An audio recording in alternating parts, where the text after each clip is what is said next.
Hi everyone, welcome to today's class. Today we're going to see the continuation of human resource management. Okay, so this is importance of human resource management. Over the years, the human resource management has gained importance in the business sector, so as well as in the non-profit organization. So this human capital is equally important as the financial capital is to an organization, since people perform a task. Okay, to add further to the knowledge about the need for a human resource in an organization, go through the following. The following so follows: fulfill the human resource requirement and employee retention, enhance the quality of the work, and redressing grievance and conflicts, achieving organization goals, long-term existence in the market, developing team spirits and feeling of belongings, employee satisfaction and welfare. Okay, so first we're going to see the fulfill the human resource requirements.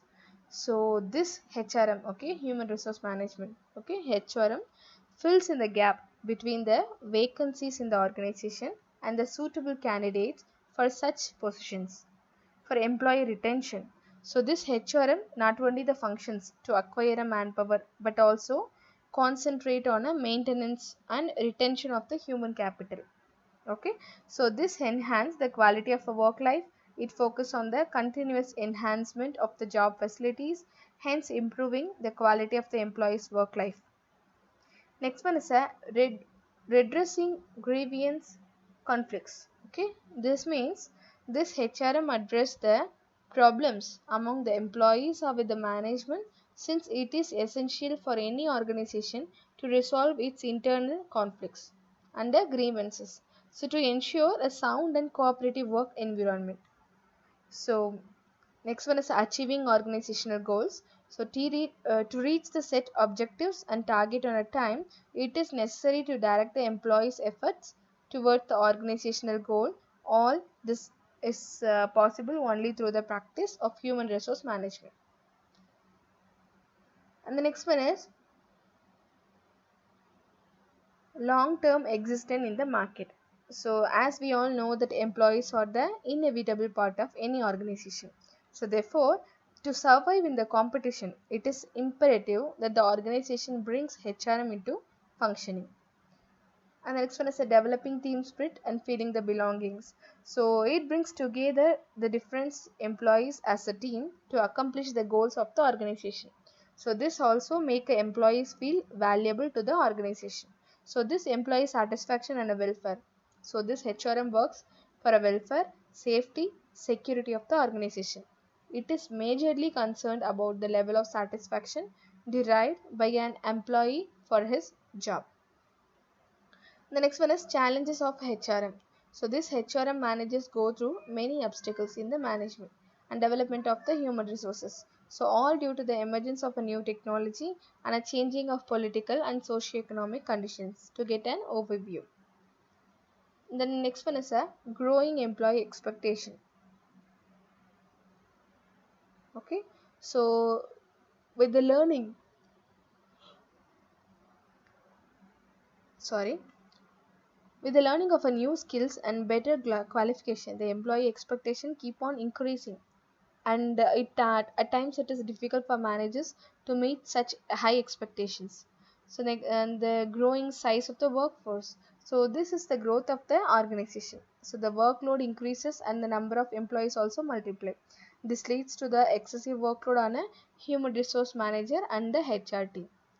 The next one is the emergence of a new technology. So this technological advancements has to simplified the business process but has emerged as a challenge in front of the managers to the either provide training to their old staff or seek for their new talents. The next one is internal policies. So this is sometimes the human resource manager has to face the situations.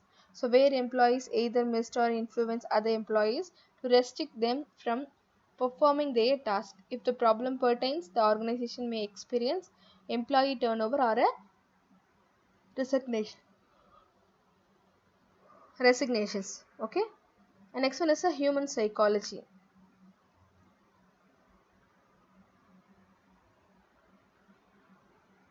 Human psychology.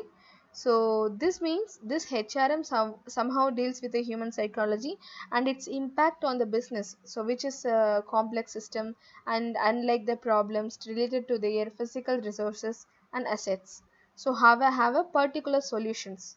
Okay, next one is changes in law and regulations. So to safeguard the interest on employees, the government brings in specific rules and regulations, so which have to be followed by organization. At the times it is difficult for the HR manager to adhere to such laws.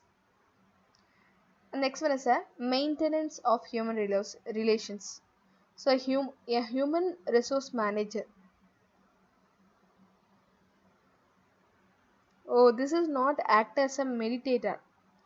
Okay, so this human resource manager not only acts as a mediator between the management and employees, so but also tries to maintain a relationship among the two, so which require a lot of tactics and diplomacy. So we humans have a nature of never being contact with what we have.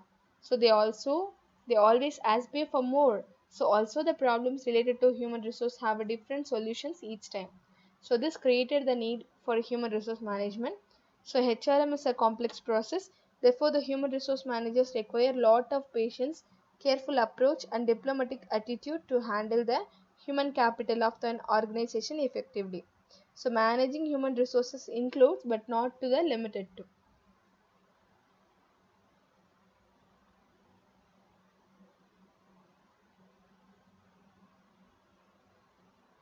And 7 best practices to manage your human resources. So how the best practices will be.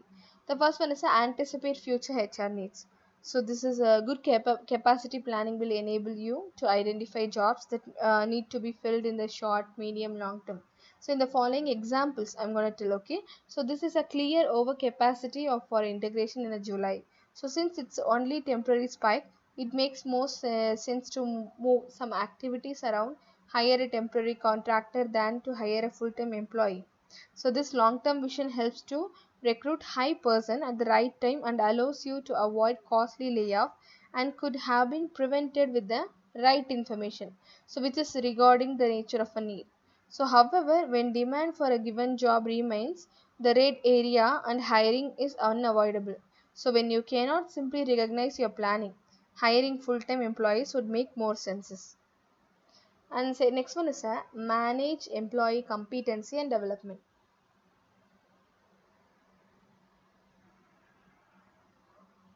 So this means this skill management is about matching the needs of the business with the available skills. So a tool can help track, optimize the management of your skills. Okay, so you can add competencies and skill levels to the profile of your employees. These types of competencies skill levels can be customized to your fit your situations. So one way to get started is to ask your employees to add their competencies and skill levels to their profiles and go through an approval phase with their managers. So ideally this managers employees should meet to discuss their existing competencies and the ones that would be good for them to acquire. So to identify and refuse discrepancies between required and available competencies, we recommend tracking your employees' interest in developing new skills to pair them with other employees better versus versed in their skills they want to learn. So beyond individual employees, this be okay. So who also provides a global view of a team competencies. So that way you can assess your team for a balance and continuity. So, for example, you might want to ensure at least two members of your team possess a kind of skills needed in emergency situations so that you don't run out in the case one of them leaves the team or a company. Okay. Next one is take availability and competency into account when assigning employees to the projects. So this is good resource assignment must be taken into account a key variable such as employee availability to avoid a pushing employee over the capacity of failing to deliver on some activities. So an employee competencies. So which is to ensure that right employees are assigned to the right activities. Okay, so you can then plan your efforts linear per hour per week as per the percentage of employees time and function of the availability. And the next one is ensure your employees workload is right, because the employees working over the capacity can quickly be exhausted with all the negative consequences you can imagine. So whether the human or financial. Okay, so you can visualize your employees overload over the short, medium, long term and ensure it is realistic and situation sustainable. Okay, you can check your employees workload by direction or by job and dig into the details per employee to see how you can plan activities differently when required. Next one, managing hiring as a project. So how long does it take to hire and train an employee? Who is in charge at each step? This lets you manage each hire as a project, so you can see the time required for each step for each of the stakeholders. So you can create templates for each role you are hiring for and manage tasks related to hiring, training with a deliverable for a potential hire list, job posting, contact information and so on. So this project delivery able indicate who's responsible for what. So you can track each step of hiring process. You can follow how things are progressing using the reports. Such an analysis will also tell you when it's more advantageous to deal with external resources through headhunters and agencies. So to hire people in a specific position when they take up too much time for internal employees. Okay, the next one is gather all your HR information in one place. So this enable you to centralize all your employees related to data, so which is hiring date, hourly wages, etc. So better still, you can add as many custom fields as you wish to include the information you need to manage your human resources, so which used to terminate date, performance review, employee satisfaction. So these possibilities are endless and tools adapts to your needs. And finally, keep your organization chart up to date, because keeping an up to date organization chart can quickly become a headache. Why? Because you can easily define and redefine as you want or who the managers are and with the employees work with them. Okay, one sec.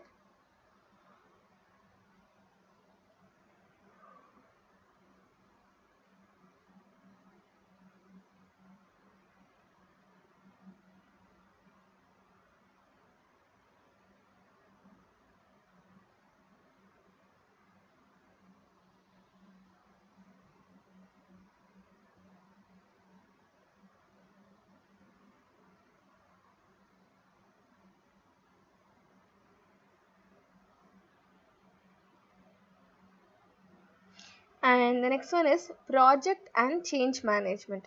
Okay, in this first we're going to see definition. Okay, so what is change management? So this is a question you may have heard from a co-workers in passing in a formal presentation. So what it means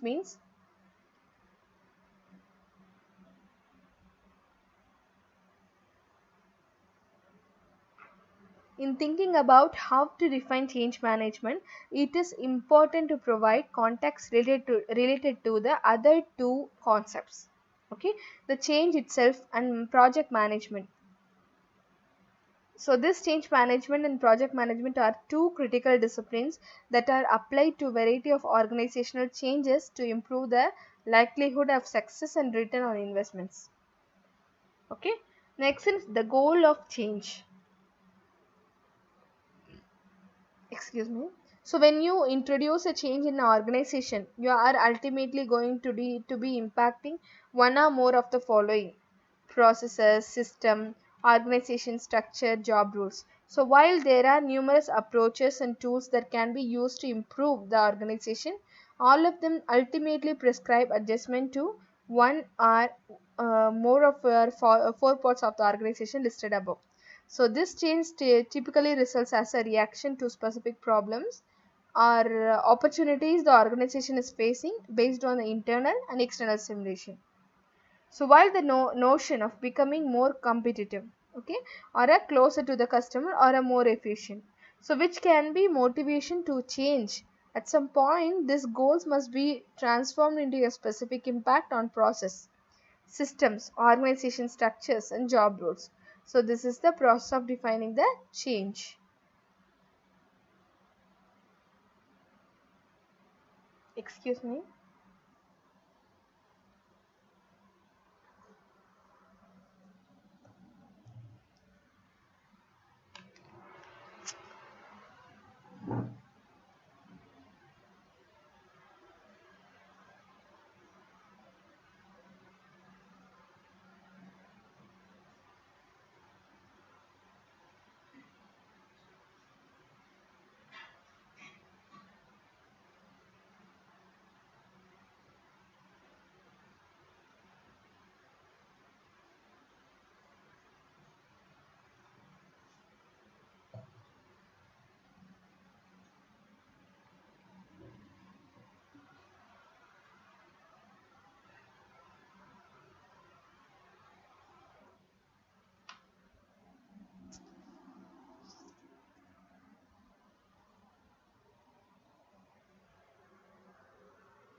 So next one is defining change management and project management. So what it means, definition. Okay. So it is not enough to prescribe the change and expect to it happen. Okay. Creating change within an organization takes hard work and an understanding of what must actually take place to make a change happen. So to begin, let's look at the formal definitions of change management and project management. So two key disciplines required to bring a change to life. So these are two commonly accepted definitions that help us begin to think about these two distinct but intervened disciplines. Okay. The first one is a project management.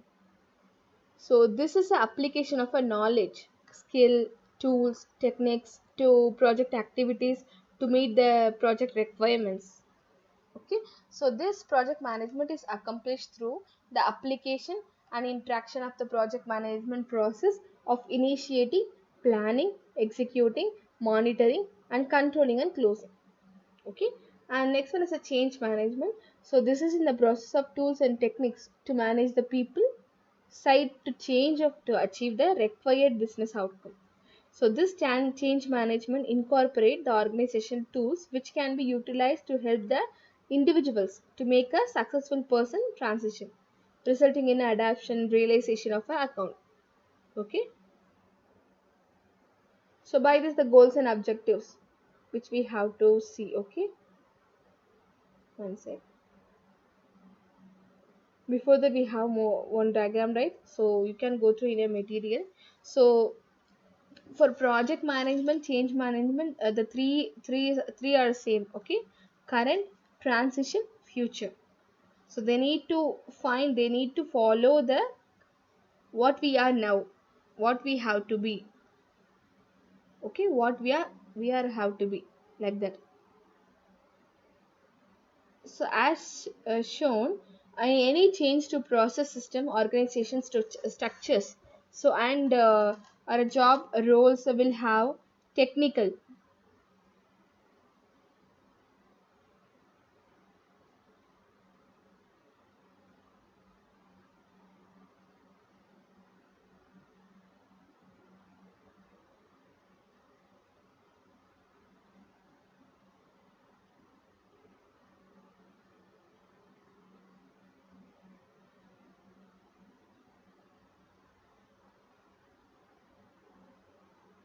Okay, this technical side and a people side, the project management and change management have evolved as a disciplines to provide both the structure and the tools needed to manage and realize a change successfully. On the technical people side, okay, so we have to know what are the disciplines they are following. Okay, for the project management, what are the process and the tools. For a change management, what are the process and tools. So for a project manager, the process included initiating, planning, executing, monitoring, controlling, closing. This all I already explained in the definitions. Okay, the tools which used to know the project management: statement of a work, project charter, business case, work breakdown structure, budget estimation, resource allocation, schedules, tracking, risk identification, and reports on performance and compliance. Risk mitigation. Mitigate means to reduce, okay, reducing the risk. For a change management, the process follows planning for a change, managing change, reinforcing change. Okay, the tools for a change. What are the tools? Individual change model, communications, sponsorship, coaching, training, resistant management. Okay, and the next one is goals or objectives for the elements. What are the elements? The change, project management, change management. Okay, so by this the goals and objectives which we have to know. Okay,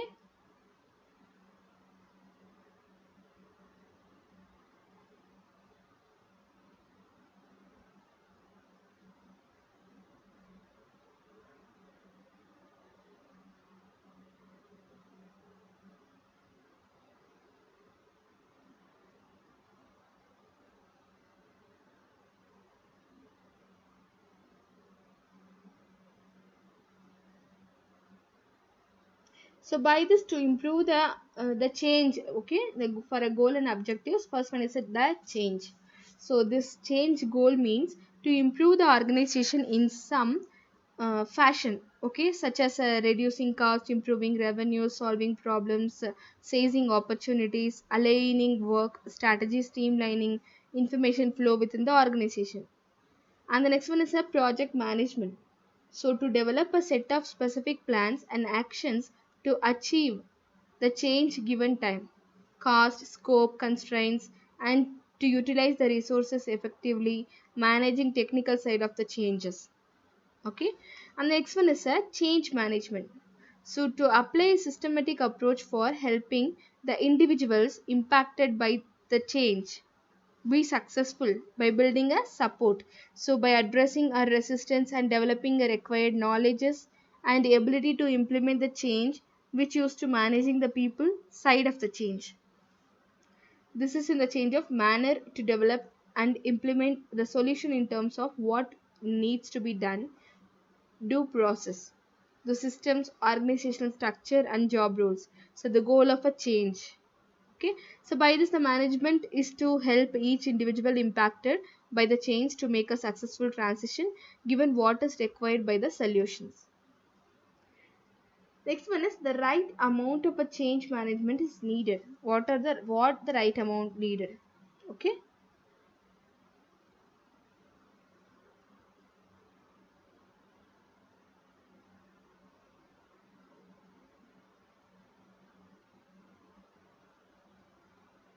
so this is the each initiative project you understand undertake requires some levels of project management, okay, and a change management. So these two discipline and tools are used to support the implementation of variety of changes that you may be undertaking. There are very few instances where you will not need both disciplines. For example, the five projects below need both project management and change management. Okay, by this the deploying an ERP solutions across the entire organization, re-engineering the work processes and contact scripts of your call center agents, and integrating two organization and their information system which used to following a merger or acquisition, and redesigning the physical layout of an office space, and finally developing a new sales channels. So this change management and project management are tools that need to be applied independent of the actual change that you are undertaking anytime you alter processes. So system, organization structure or a job roles. So you need a structured approach to manage both technical side and the people side of the pending. So do project management and change management look the same for every initiative? So typically not. While the right amount of a project management and change management is at least some, each of these tools are at their best when they are customized for the unique situations that you are facing. So your organization, its culture, history, and the specific change that you are implementing all influences at the right amount of a project management and change management.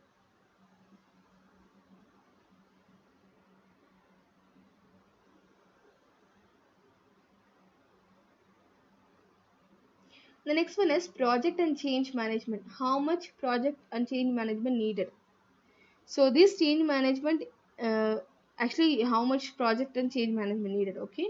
So for a project management needed, the amount of a project management depends on complexity and degree of a change to existing process, systems, organizational structure and any job roles. So for a management needed, change management needed means this is engagement depends on the amount of disruption. So which is created in the individual employee day-to-day work. It also depends on organization attributes such as a culture, value system, history with the past changes. So which used to integrating a change in a project management.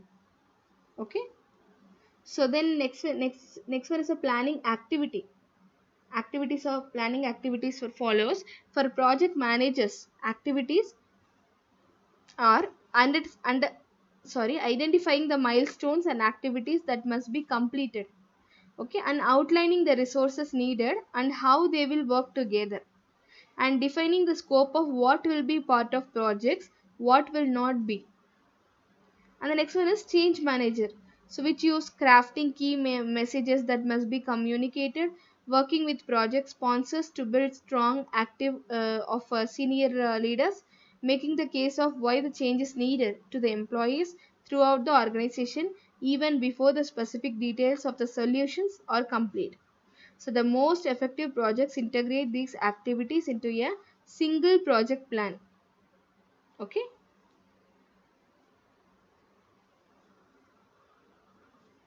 So next one is the principles of change management. The first one is address the human side systematically. So any significant transformation creates people issues. So the new leaders will ask to step up. Jobs will be changed. New skills and capabilities must be developed. So an employees will be under uncertain and a resistance. So which is in dealing with these issues on a reactive case by case basis puts speeds, morale and results at a risk. So a formal approach for managing change beginning with the leadership team and then engaging key stakeholders and leaders, so which should be developed yearly and adapted often as change moves through the organization. So this demands as much data collection and analysis, planning, implementation discipline as does a redesign of strategy, systems, process. So the change management approach should be fully integrated into program design and decision making for both informing, enabling strategic direction. So it should be based on the realistic assessment of a organizational history. So which is a readiness and capacity to change. And the next one is start at the top, because a change is inherently unsettling for a people at all levels and organization, okay. So when it is on the horizon, all eyes will turn onto the CEO and they embrace the new approaches first, so both to challenge and to motivate the rest of the institutions. So they must be speak with one voice model and decide behaviors. So the executive team also needs to understand that. So although its public face may be one of the unity, so it's composed of individuals who are going through stressful times and need to be supported. So the executive teams and the work well together are best positioned for a success. So they are aligned and committed to the direction of a change, understand the culture and the behavior the change into intend to introduce. So this can be modeled those changes themselves. At one large transportation company, the senior team rolled out an initiative to improve the efficiency and performance of its corporate the field staff before addressing changes issue at the officers level. And third one is involve every layer, because as transformation program process from defining strategy and setting targets to design implementation, so they affect different levels of the organization. So which is a change effort must include plans for identifying leaders throughout the organization company, which is pushing responsibility for a design implementation down, so the change through the organizations. And next one is a make the formal case. So individuals are inherently rational and will question to with what extent change is needed. So whether the company is headed in the right direction and whether they want to commit personally to make a change happen. So they will look to the leadership for answers. The of a formal case of a change, the creation of written vision statement are invaluable opportunities to create or compel leadership team alignment. So these three steps should be followed in developing the case. First, confront reality and articulate a convincing need for a change. Second, demonstrate faith that a company has a viable futures. And finally, provide a roadmap to guide a behavior and decision making. And fifth one is create ownership. So the leaders' large change programs must overperform during the transformation and be the who create a critical mass among the workforce in favor of a change. So which requires more than to buy in passive agreement that the direction of a change is acceptable. So which demands ownership by leaders willing to accept responsibility for making the change happen in all of the areas they influence or control. So the ownership of often best created by involving people in identifying problems, crafting solutions. It is reinforced by initiatives. Rewards, this can be tangible. Okay. So why it is tangible means it is a financial compensation. The sixth one is a communicate the messages. So too often change leaders make the mistakes of believing others understand the issues. So feel the need to change, see the new direction as early as they do. So the best change programs reinforce core messages through regular, timely advice that is both inspirational and practicable. Next one is assess the cultural landscapes. So successful change programs pick up on speed and intensity as they cascade down, making it critically important that leaders understand and account for a cultural behavior at each level of the organization. So the companies often make a mistake of assessing culture either too late or not at all. So through cultural diagnosis can assess organizational readiness to change, bring major problems to the surface. So which is identify conflicts and define factors that can be recognized and influence sources of leadership and resistance. And eighth one is address cultural explicitity. So once the culture is understood, it should be addressed as through as any other area in a change group. Because the leader should be explicit about the culture and underlying behaviors, so that will best support the new way of doing a business and find opportunities to models reward those behaviors. So this require developing a baselines, so defining an explicit in state decide culture and devising detailed plans to make a transition. So which is a company culture is an amalgam of a shared history. So this can change programs can involve creating a culture in new companies or those built through multiple acquisition. So which is combining cultures in mergers or acquisition of a large companies or a reinforcing cultures. So understanding that all companies have a cultural centers, the locus of a thought, activity, influence, or a personal identification. And the ninth one is prepare for the unexpected. So no change program goes completely according to plans. So the people react as unexpected ways, areas of anticipated resistance fall away. And the external environment shifts. Effectively managing change requires continual reassessment of its impact and the organization willingness, ability to adapt the next wave of transportation. So fed by real data from the field and supported by the information, which is the solid decision making processes. And finally, speak to the individuals because the change is both for an institutional journey and a very personal one. So people spend many hours each week at work. Many think of their colleagues as a second family because individuals of a team need to know how their work will change, what is expected of them during after the change program. So how they will be measured and what success or a failure will mean for them and those around them. Team leaders should be as honest explicit as possible so people will react to what they see and hear around them. So, and the need to be involved the change processes which is highly visible rewards such as a promotion recognition bonus should be provided as a dramatic reinforce for embracing change. Sanction removal of people standing in a way of a change will reinforce the institutional commitment. So most leaders contemplating a change know that people matter. So it is also tempting, however, to do dwell the plan process. So which do not talk back, don't respond emotionally, rather than face up to the more difficult and more critical human issues. But mastering the soft side of a change management need not be a mystery. So by this class is over. We'll see you on the next class. Take care. Please don't forget to comment below. Thank you.